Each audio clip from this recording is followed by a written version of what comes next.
Hope you've had a great Memorial Day so far. Have a lot to talk about tonight, including talking about our veterans like Chris Kyle, his widow, Taya Kyle, lashing out at Graham Plattner, the absolute megalomaniac, um, egotistical megalomaniac guy who is jealous of people like Chris Kyle and any other folks that don't get the laudits and plaudits that he thinks. So you're going to hear what she said coming up. Taya Kyle over the weekend.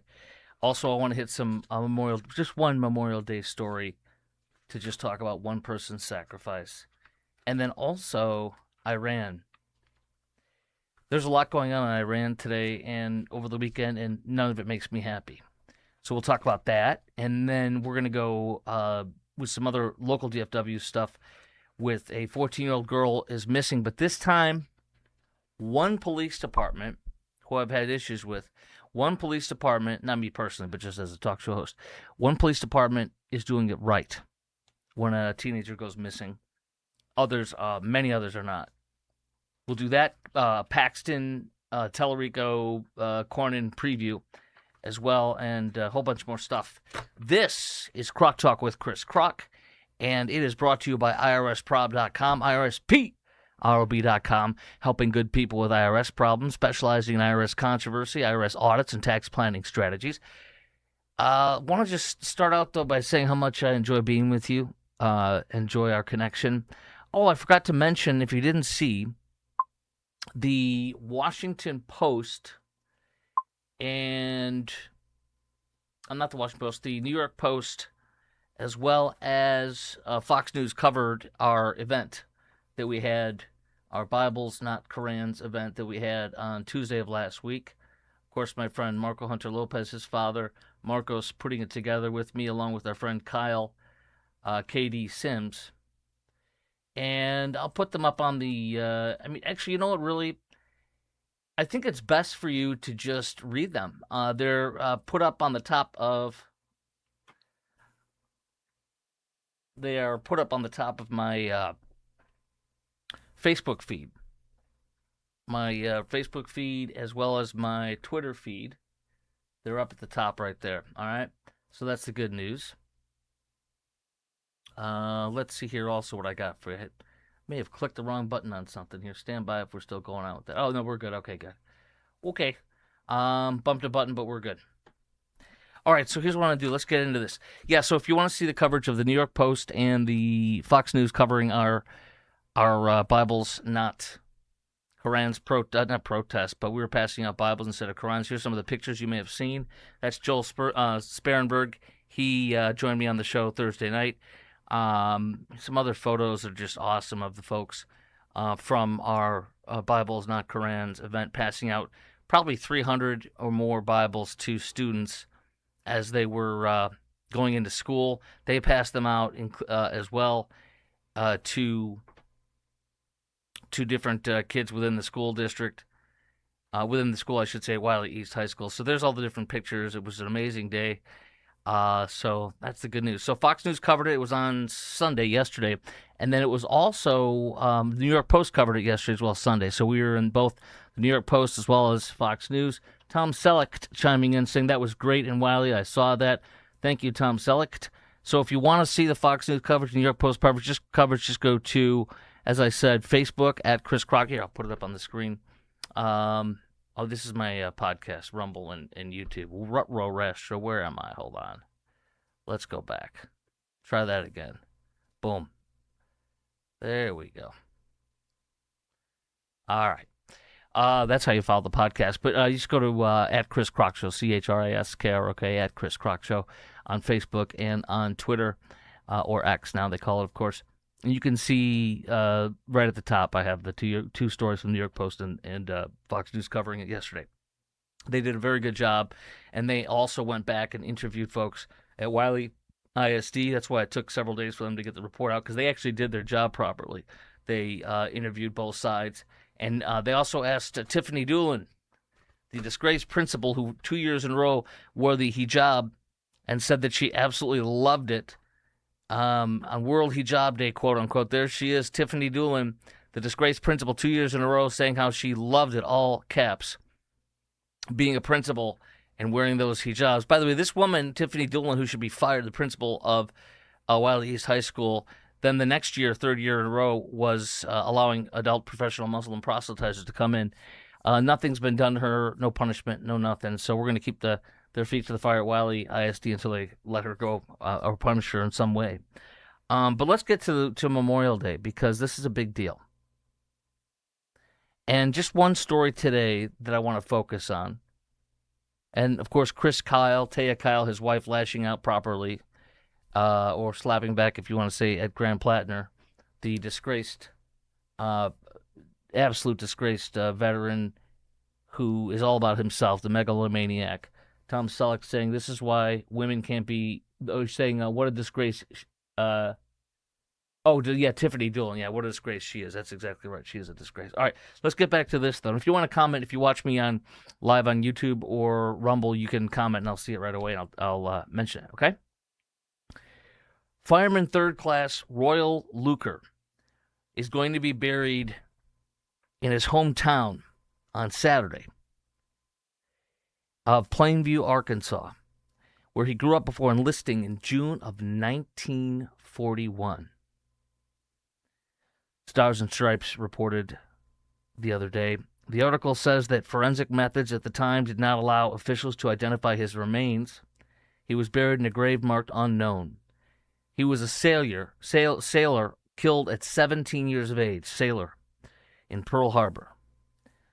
Fireman Third Class Royal Luker. Luker was the son of a World War I veteran.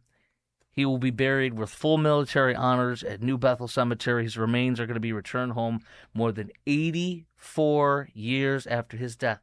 Think about his, I'm getting goosebumps. Think about his proud grandchildren. His proud children. He might not have any children or grandchildren. 17. Think of his proud in-laws. Robbed of the ability to have a family, you know. And it's horrible how he passed away, and many of our folks passed away in Pearl Harbor. He was aboard the USS West Virginia during the attack that killed 105 of his crew members on December 7th, 1941, as we all know. Rescue crews realized sailors were trapped, and this is from Breitbart News, just so you know, were trapped alive inside the hull when they made their presence known by making tapping sounds. Can you imagine the horror? I'm alive. Here I am. And nothing can be done. Well, those sailors were trapped with live ammunition, so there was no technology available at that time to get them out safely. All rescued personnel could do was stand by helplessly, the Navy continued, noting many of them survived for days breathing inside of air pockets. The horror and the pain of having to listen to that and not be able to do anything. Over 2,400 Americans died when that surprise assault was launched on Pearl Harbor.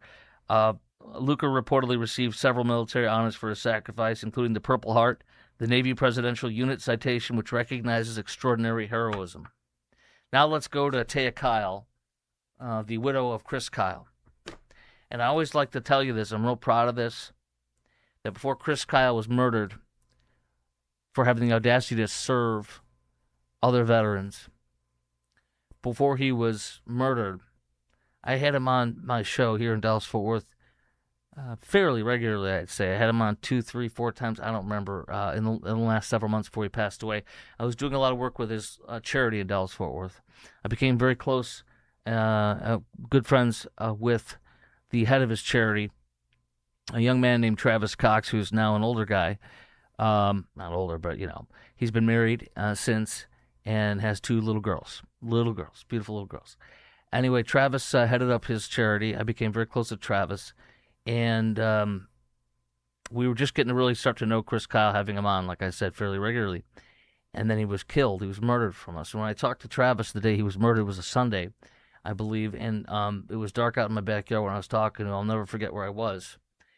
And Travis was crying, and he said I should have been there with him. He says, normally I'm there with him going on these things, but I couldn't make it because he was at a retreat for, there's a Vietnam veteran Christian guy who does retreats for veterans. Something Jaeger, I think his name is. I can't remember. And he said, otherwise I would have been there. I would have been killed too. That was the hell that he went through and that Taya Kyle went through. And Chris was always serving folks who were also hurting from combat. And that's what he was doing with that terrorist Ralph, that murderer Ralph. And a lot of us talked about he apparently smoked marijuana a lot. And why would you want to kill somebody like Chris Kyle? Why would you be thinking? Because of marijuana-induced psychosis. I don't know for a fact this was it, but that's what I've always believed since we learned everything about that case, is that it was marijuana-induced psychosis. People that do marijuana day in and day out chronically can get marijuana-induced psychosis. It's common, and that means that you think other people are trying to kill you, so you kill them first. And that was laid out by a book from a former New York Times reporter whose wife is a forensic psychiatrist in New York City. He was on Fox all the time back in the day. I don't know what's happened to him. Alex something or other. Alex, I can't remember his last name. But anyway, he's more of a somewhat conservative type of a guy. But let's go back. Taya Kyle was on Fox News over the weekend. And she was asked about Graham Plattner, how this sick SOB said that Chris's kill numbers were high because he was shooting indiscriminately. In other words, killing civilians, and those numbers involve civilians, is what he was saying. That sick bastard, excuse me. We also know that he talked about a private first class at the time who was fighting in Afghanistan. His unit was pinned down, so he ran out and took 4 shots. It was hit 4 times, so his unit can get out and be alive. And he got a Purple Heart for that. And Graham Plattner, of course, said he's a dumb MFer who didn't deserve to live. Well, Taya Kyle spoke out, and she says, nothing says I want attention more than disparaging a national hero who's also dead. It's cowardly, it's lowbrow to lie about somebody else, and it distracts from what you've probably said. She says that, We'll just leave it at that, but I'm glad she spoke out. And I'm glad she lashed out at him. And he's a little man, and he is a coward. I said that earlier on when I was filling in Friday night on the Jesse Kelly show. When this came out, I said he's a little man. He's a coward, and he is jealous of the great things these other veterans have done. And the former Navy SEAL who shot and killed bin Laden, Robert O'Neill, spoke out immediately on that Friday when it came out, and we talked about it on Jesse's show, and I filled in, and we were playing the audio of it.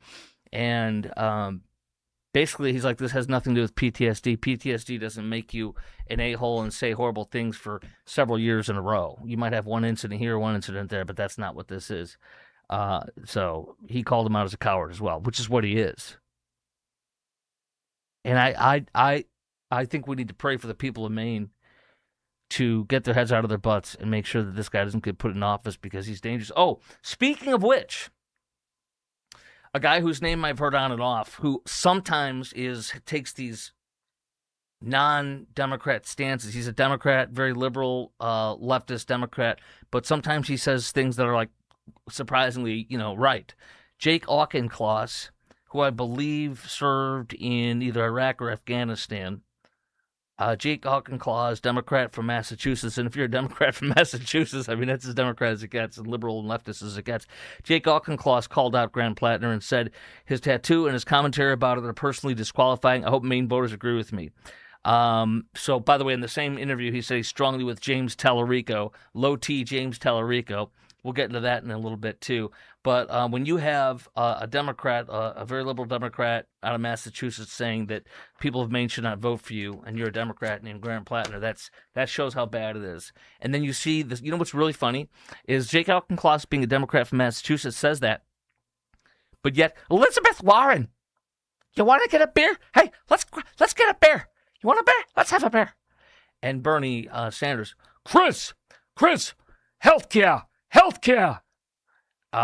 Bernie Sanders and Elizabeth Warren unwaveringly, unflinchingly still endorsing Graham Plattner, while another guy from Massachusetts, another liberal Democrat, Jake Auchincloss, says I wouldn't vote for him, and neither should the people of Maine. So let that sink in that one guy is saying it right. The other people who couldn't militarize or protect us or themselves out of a paper bag are still endorsing Graham Plattner. Iran. I am not happy with the way things seem to be going. I agree with a column that I read recently in the Wall Street Journal saying that Trump wasted 1 month where we could have been defeating the enemy, finishing the job, and not stopping. Instead, we gave them a month. Now we're like giving them a month and a half. And all they're doing is reconstituting. The ceasefire, quote unquote, broke again today, even though they say it's not breaking, but there were some of those little mosquito boats, as they call them, with landmines. They're trying to place landmines in the Strait of Hormuz again. And they also shot off from some of their missile garrisons or missile locations along the Strait of Hormuz at us, trying to hit us. And so we took them out today. The idea this is a ceasefire is stupid. All we're doing is giving Iran what it always wants for 47 years, more time to negotiate, blow smoke up your butt, and get what they want. And I'm getting more and more frustrated. What's interesting here, this is Iran signaling mass sacrifice in high stakes, Saddam-era warning amid Trump deal talks. President Masoud Pezeshkian invoked one of Iran's strongest wartime symbols on May 24th, yesterday. He says that the deal with Tehran, Trump's deal with Tehran to end the war is largely negotiated. Trump said that, largely negotiated. But on an X post marking the anniversary of the 1982 recapture of Khorramshahr from Iraqi forces during the Iran-Iraq war. You want to talk about two people who despise each other and are killing each other under that circumstance. President Pezeshkian said, Khorramshahr today is Iran, the Persian Gulf, and the Strait of Hormuz. Resistance, self-sacrifice, and repelling aggression are rooted in the culture of this land. What that means is Pezeshkian, according to analysts in Fox News, is deliberately invoking one of the deepest ideological touchstones of the Islamic Republic, the battle that came to symbolize national resistance, civilian sacrifice, and defiance against invasion. And so here we are. We have not finished the job. I agreed with going in, but I've disagreed strongly with stopping. We're going. I fear we're going to get just as much of a bad deal as the Hussein Obama administration got in the JCPOA, which was a disgrace and had no teeth, and allowed them to get nuclear materials and enrich up to 80% so far. And by the way, when you have 80% enriched uranium, 900 pounds, you do not, and I'm speaking from the CIA, a retired CIA expert who took down A.Q. Khan, Pakistani nuclear scientist who sold the nuclear secrets to Iran and Gaddafi and others. He took down the network, and he's an expert on Iranian issues too. And he told me that just because it's 80% doesn't mean you can't use it for a nuclear bomb. Just means you need more of it. So yes, you need more nuclear material, but still, with the almost 900 pounds they have of enriched uranium, 80%, that's enough to make 11 nuclear bombs. They were accurate with that. The IRCG. Here we go. Pompeo, Mike Pompeo, former Secretary of State, said we're going to wind up getting an Obama-era-esque capitulation to Iran. It's now remotely America first, and he's right if this happens. It's straightforward, he says. Open the damn strait, deny Iran access to money, take out enough Iranian capability so it cannot threaten our allies to the region. Overdue. Let's go. Totally agree. Ted Cruz had similar sentiments publicly, and both Cruz and Pompeo are being attacked by some Trump surrogates. Cruz received blowback for a post suggesting Trump's peace efforts would come up short because of releasing billions of dollars to Iranian regime, said Cruz. Quote, I am deeply concerned about what we're hearing about Iran deal, quote unquote, being pushed by some voices in the administration. If the result of all that is to be an Iranian regime still run by Islamists, it's the same regime. Trump can tell us it's a regime change. It is not. Mustafa Khomeini, the gay Ayatollah, is friends with it was the son of the Ayatollah. The IRCG is still in charge. It's the same regime, just a few layers down, and they're going to do the same thing. There has been no regime change. I will not lie about that. Cruz said if the result of all that is to be an Iranian regime still run by Islamists who chant death to America, now receiving billions of dollars, if that happens, being able to enrich uranium, develop nuclear weapons, and having effective control over the Strait of Hormuz, then the outcome would be a disastrous mistake. I pray the early reports are wrong, says Cruz, and I agree with him 110%. If that's the deal, we never should have done it to begin with. Period. Okay. Here's the breaking of the ceasefire today, even though the Trump administration says it's not. There were missile launch sites and Iranian boats attempting to place mines during the ongoing ceasefire. Our CENTCOM says 2 Iranian boats were spotted laying mines in the Strait of Hormuz. while forces also responded after a missile site had targeted U.S. warplanes. This is a ceasefire? Come on. Trump said that Iran's stockpile of enriched uranium would either be handed over to the U.S. for destruction, which would be great, or eliminated under the IAEA as supervision, International Atomic Energy Agency. The IAEA Commission or its equivalent being witness to this process and event. If that happens, that would be great. Can we trust Iran on anything ever? No, ever. No, never. Never. All they do is lie. The Wall Street Journal editorial board writing this today. The job isn't done. 47 days of ceasefire may deliver a strategic setback. 47 days for them to gather, to strategize, to re-strengthen. Not us, them. Perhaps the U.S. needs to sweeten, and they're talking about perhaps the U.S. might sweeten the pot financially. And what I have to say to that is whatever we give them, if we allow them to have more money or give them money, that will be going towards one thing and one thing only, funding terrorism to kill Americans and Jews all around the world.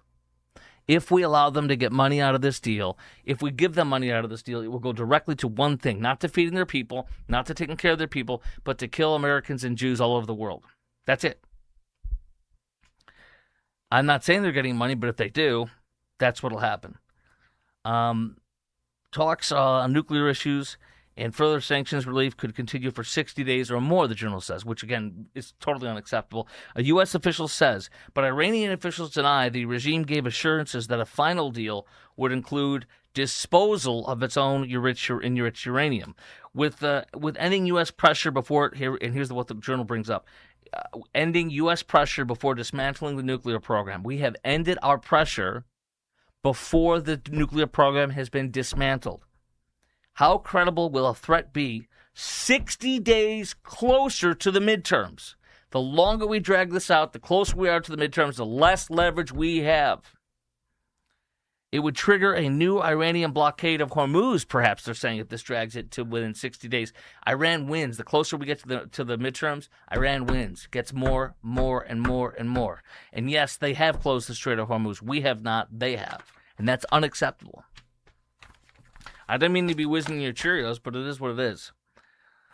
The journal going on. The reopening the Strait of Hormuz would reduce oil prices, but the president's reluctance to do so by force. In doing that, he has signaled Iran holds the trump card. That's right.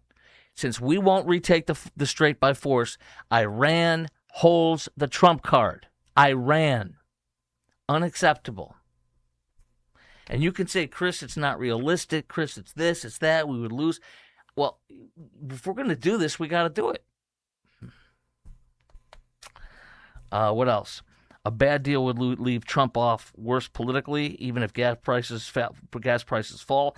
A half victory in Iran would hurt America's standing and Trump's.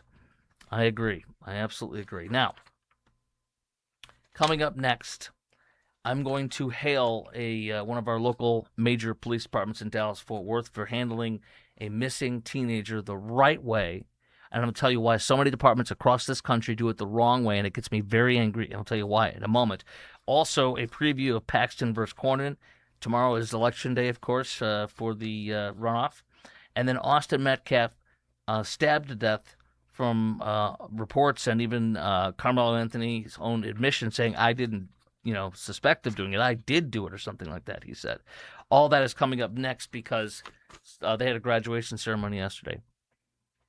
And Austin Metcalf did get his diploma posthumously. We'll talk about all that coming up next. But first, this show is brought to you by IRSPROB.com, IRSProb.com, helping good people with IRS problems, specializing in IRS controversy, IRS audits, and tax planning strategies. Look at this. Randy Martin from IRSProb.com got to speak at UT Austin, his alma mater.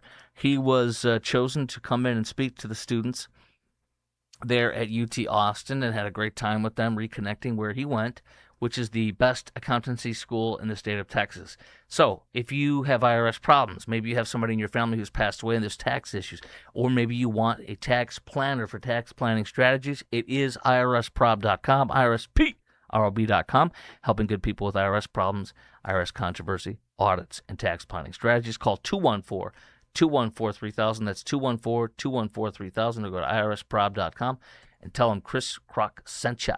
Look what I'm wearing. I'm wearing my Due West Foundation and Plumbing. Gotta go backwards. There we go. Due West Foundation and Plumbing shirt.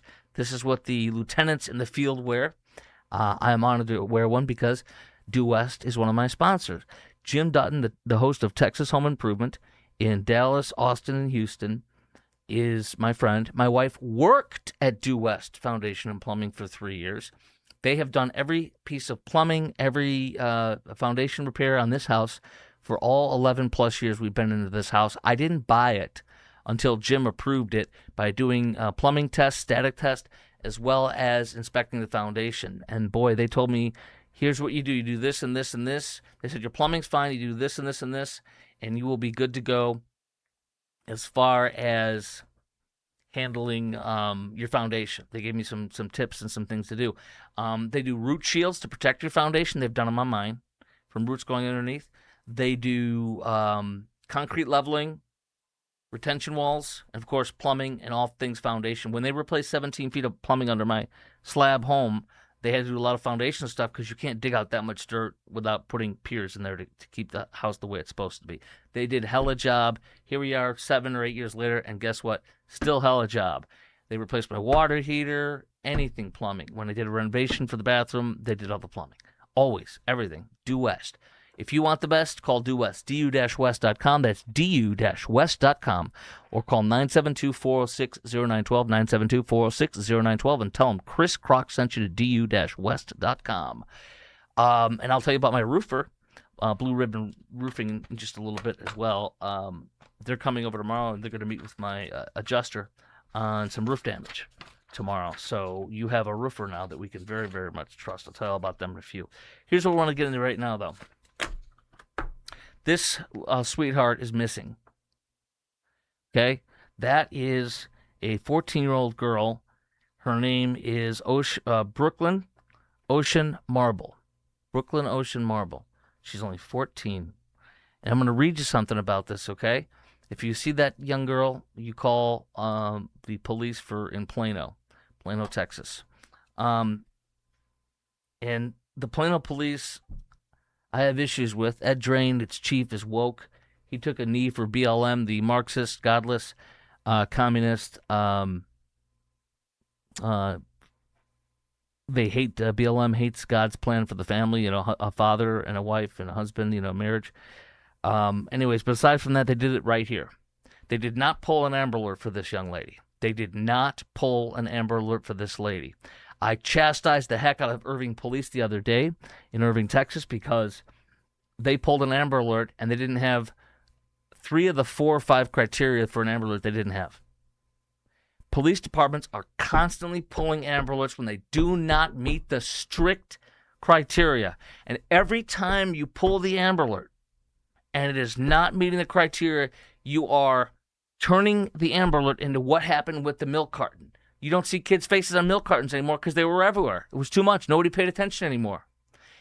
And the Amber Alert is precious. It is being abused now more than ever, year after year, bowing to pressure, whether it be from parents or from people in the community. You do not pull an Amber Alert unless it meets all the criteria. Do you have a description of a vehicle? Do you have a description of a suspect? Do you know that somebody has taken this person against their will? Are they in imminent great bodily harm or injury or death? And Irving pulled an Amber Alert for a girl that didn't meet most of the criteria, and then the next day they yanked the Amber Alert because guess what? They kind of said it quietly like a crab walking away.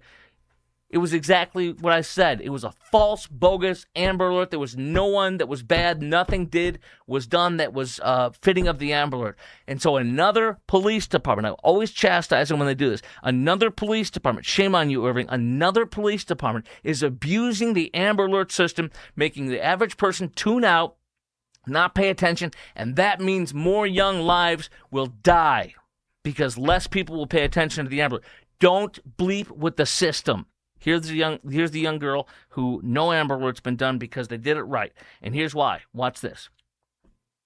May 16th, Brooklyn Ocean Marble, 14-year-old white female left her home on Cherokee Trail in Plano at about 7:30 a.m. Has not been seen since. She was wearing a black sweatshirt over a white shirt and blue jeans when she left. She's 5'3" and 130 pounds. She's considered to be a high risk of being victimized due to past behavior. But you know what? They didn't abuse the Amber Alert system. Thank you, Plano, for doing the right thing. High-stakes GOP runoffs. Headline Tuesday's election.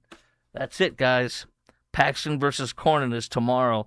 Look at this. Recent polling from the University of Houston shows Paxton leading Cornyn 48-45. In the end, it's going to be 6 points or more. 6 to 10 points. I think it'll be about 6 points that Cornyn will lose by. And Cornyn, the turd, was out today saying, well, since he didn't get the endorsement of Trump, well, I like President Trump and he likes me. He called me his friend, and I voted with him 98% of the time. You told us that Trump couldn't win in 2020 and not to vote for him. Actually, it was 2024. You told us a year and a half ago to not vote for Trump and that he couldn't win. You are not his friend. We have not wanted you as our senator for several years. Finally, somebody that has a big pair of cojones that will do what we want unequivocally, unflinchingly, and doesn't need to wait, like my old producer from 16 years ago said when I first got here. He said, John Cornyn's a joke. When you and I are debating a flashpoint issue and we take our stands and we're debating it fervently, 2 weeks later, John Cornyn comes out of a crab hole and goes and sticks his finger up and goes, I am strongly taking this position. And we're all sitting here like, John, you're an idiot. You're a fool. We went through this 2 weeks ago. We're done. We already moved on. Now I'm coming up with a strong opinion when everybody's already moved on, because now I can be unafraid to say something that will not offend anybody. Get out of the way, John. The seat is gone. It's going to be Paxton's. We want Paxton. It's not just me. We, the people of Texas who put in a Republican, want Paxton. Yes, Paxton will win by a smaller margin against Low T Tallarico, but he will still win. And it'll be a better margin than it was when it was Beto Hussein O'Rourke, the cultural appropriator, fake Mexican, against Cruz. Cruz phoned in that election. That's why he almost lost. But Low T Tallarico is way, way leftist more than Beto. He makes Beto look like a moderate. The first commercial came out from a PAC. I played it for you the other day, and all it does is have James Tallarico's own quotes, like 5-second quote here, 10-second quote here. I love being with trans kids. I love trans kids. What's the one thing you love talking? You love, and I just love trans kids. What do you? Their God is non-binary. There are 6 genders. All this craziness. So, Paxton will win over Tallarico by, I'm going to say, between 5 and 10 points. Probably 5 to 7 points is what Paxton will beat Tallarico by. You have to get Barack Hussein Obama numbers of blacks coming out to vote. That's from the Dallas Morning News.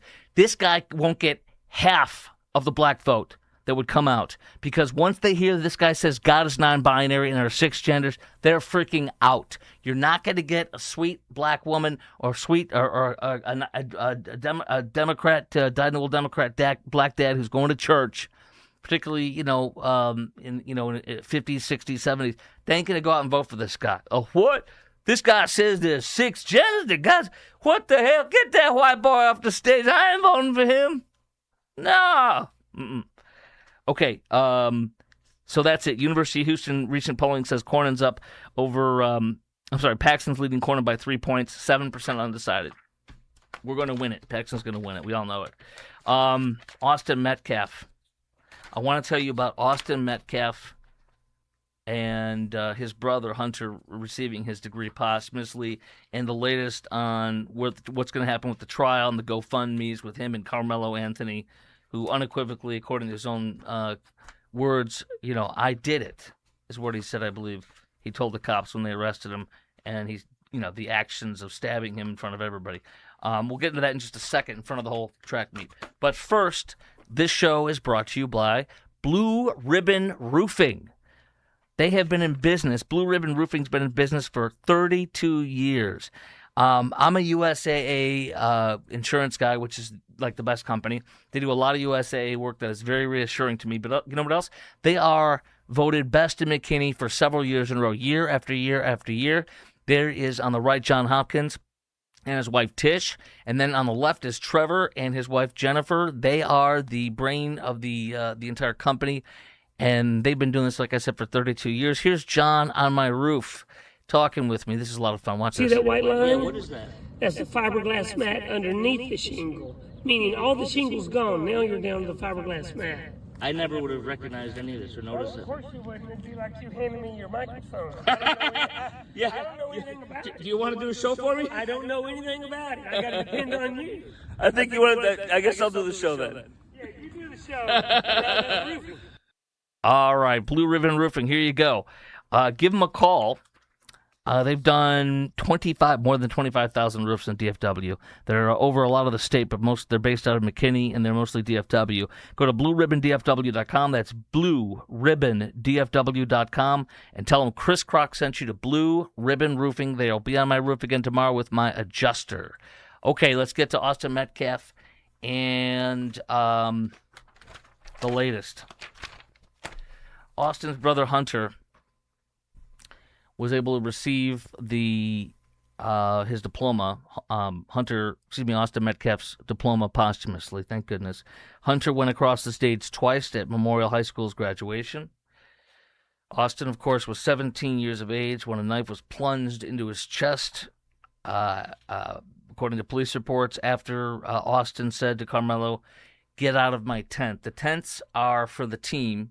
The coach told the people at the track meets, he always tells the kids at the track meets, because there's all sorts of schools coming together, and he says, don't let anybody under this tent unless they're with our school, because stuff gets stolen all the time. And so there comes Carmelo Anthony squatting underneath the tent, looking suspicious. One of the reports I recall reading talked about him, like possibly going through a bag or looking at a bag or something. And Austin Metcalf's like, get out of here. And he was doing what his coach told him to. Tell this guy to get out of here. Take a hike. And then, of course, Carmelo reportedly said something like, touch me again or tell me to do that again or whatever. And then he pulls out a knife, according to reports, and plunges into Austin's chest, killing him. Hunter, his brother, of course, as we know, was present at the track meet and held his brother Austin after the stabbing and watched him die in his arms. Watched the life leave his eyes. And there are so many sick people that believe the lie about racism and race that have pumped money into, unbelievably, Carmelo Anthony's GoFundMe. Carmelo Anthony's GoFundMe, where they were in a massive house in a gated community with the money that they were getting reportedly, and driving nice cars. And they also hired the BLM activist, a man who's black, who's been convicted of beating a black baby boy, a man who's black, whose black baby mama came out and held a press conference when she was running for city council, saying that he beat her and that he broke her toe in the beating.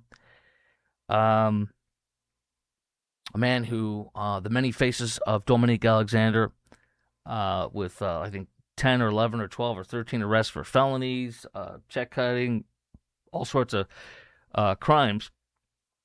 Dominique Alexander, the race hustler and black baby beater, convicted of beating a black baby boy, and according to his baby mama, black baby mama beat her, and he is their spokesperson. So they have gotten a lot of donations. Anthony could face up to 99 years in life in prison. I hope he does. He's been indicted, as we know, by a Collin County grand jury in first-degree murder charge. The trial starts June 1st in, like a week. Here's the sickest part, though. I was kind of hinting at this. A GoFundMe campaign for Austin Metcalf raised more than $578,000 as of today. $578,000. I think that's great. But the accused murderer, an admitted murderer from what I saw in the police report, Carmelo Anthony's family has raised more, $600,000 through Give, Send, Go. You literally, if you are admit to plunging a knife into somebody's chest, killing them, you're going to get $22,000 more if you're black and he's white, because you're going to play the victim. How sick is that? Quote, your contribution not only helps protect and stabilize the family, but also serves as a powerful message of community care and resistance in the face of injustice. Disgrace. The murder trial, as I said, is June 1st. So let's see. I think that's going to be on Monday. Yes, Monday. And I'll be on Monday through Thursday next week, filling in for Mark Davis on the Mark Davis Show on AM 660, The Answer here in Dallas-Fort Worth, if you want to check that out. Also, Monday and Tuesday afternoon, I'll be on at WBT Charlotte for their afternoon show. So I'll be busy next week. Not that I'm not already busy now. Baton Rouge. This is crazy. Now, look, I have my video and my guests right now. If I do video, even playing a video, there's an echo. I'm getting it fixed Thursday morning, but in the meantime, I'm going to play limited video for now. This video stuff is way over my head. So somebody else has to do it for me, and I can't do it till Thursday morning. But I'll play us something and just ignore the echo. This is a graduation ceremony it's Madison Preparatory School, and it's in Baton Rouge, Louisiana. Look at these people crazily dancing like hoochies. Bow, it's a rolling, I'm not a bow, it's a rolling, I'm not a bow, it's a rolling, I'm not a bow, it's a rolling, I'm not a bow, it's a rolling, I'm not a All right. it's a rolling, I'm not a. So there it is. I don't know why they have to do that for graduating. It's high school, guys. It's high school. It's not even college. Graduating high school isn't like a big deal. I mean, it's important. It's a milestone, but it's not. Anybody can graduate high school. So, the other day I talked about this on Friday, actually, when I was filling in for Jesse Kelly. Kindergartners. There was a kindergarten graduation, and parents were fighting over hogging seats, and they got into a full-blown fight. What in God's name is any school having a kindergarten graduation for? What kind of an accomplishment is that? When I was in kindergarten, I was eating freaking paste. I was picking my nose and eating paste. Should I have gotten a degree? Should I have had a graduation ceremony for going to half-a-day school for a year and picking my nose and eating paste? And having a crush on my unattractive teacher, Mrs. Stengel, who's probably been with the Lord for over 20 years now. I have no idea. She was older. I'm giving you too much information here. But look at this. Madison Preparatory Academy at schools boasting high graduation rates like 98%, despite critics called the displays chaotic. They questioned the school's academic quality, citing unverified claims of low ACT scores and reading proficiency. And then here, defenders, this is from X. Defenders view the backlash as rooted in discomfort with black joy. This is not black joy. These are people acting a fool at a graduation ceremony for a high school, which is like nothing. Baton Rouge, continuing on, this is another piece of coverage from X. They were in a designated offstage area doing those dancing. They were mostly black students from low-income backgrounds. They have 37% reading proficiency there. So they're jumping around like they just won the lottery or they graduated from their for what they're getting a doctoral degree, but they're not. So it's kind of sad, and the results are sad, but oh well. Waymo. I hate these things. You know that. I've told you that. I hate Waymos and such. Waymo has, and this is good news, after there's been repeated in San Antonio twice, the Waymo gets stuck in a flood. One time it got stuck in a flood. The Waymo robotaxi entered a flooded road that was swept into Salado Creek, as reported by the San Antonio Excuse News, not the Express News. We call it the Excuse News on this show, and I have for decades since I filled in San Antonio a couple decades ago, and I do regularly now for KTSA. Yay! A second San Antonio flood incident occurred. This is from the Dallas Express. Occurred earlier in April when another unoccupied vehicle became stranded. Third of all, Austin police were blocked by a Waymo in the terrorist shooting from the radical Islamist who never should have been a naturalized citizen when he shot and killed 3 people at a bar on 6th Street.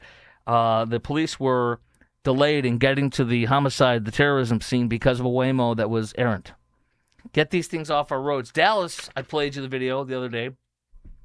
A Waymo ran a red light at a busy intersection. Everybody was stopped, including the Waymo, and then all of a sudden, just in the middle of the red light, decided to go, I'm going. Could have killed somebody. Waymo attributed it to its heavily dimmed traffic signal there. The NTS, National Transportation Highway Safety Administration, is probing a Santa Monica incident where a Waymo vehicle allegedly struck a child in the school zone. I've told you also, in San Antonio, at one of the schools there, the Waymo drives the wrong way. It pulls up into the area where kids are dropped off for school by parents and buses, and it was going. So it's like a small, like a slow area where it's like 5 miles an hour. You come up, you stop in front of the school, drop off your kid, and go. Here comes the Waymo vehicle going the wrong way. It's a one way, and then here's parents walking across in the walk, and the Waymo doesn't stop. It was going slow, but it still didn't stop. I mean, get these things off the road. I don't ever want driverless vehicles, ever. Maybe I'll change my mind in 30 years, but not now. Absolutely not. Hey, I got to roll, but listen, I'll see you tomorrow night. This show has been brought to you by IRSprob.com. That's IRSPROB.com, helping good people with IRS problems, specializing in IRS controversy, IRS audits, and tax planning strategies. Hug, thank, and salute a veteran today. Buy them their dinner. All right. Love you guys. See you tomorrow. And I'm going to shoot for 8 o'clock straight.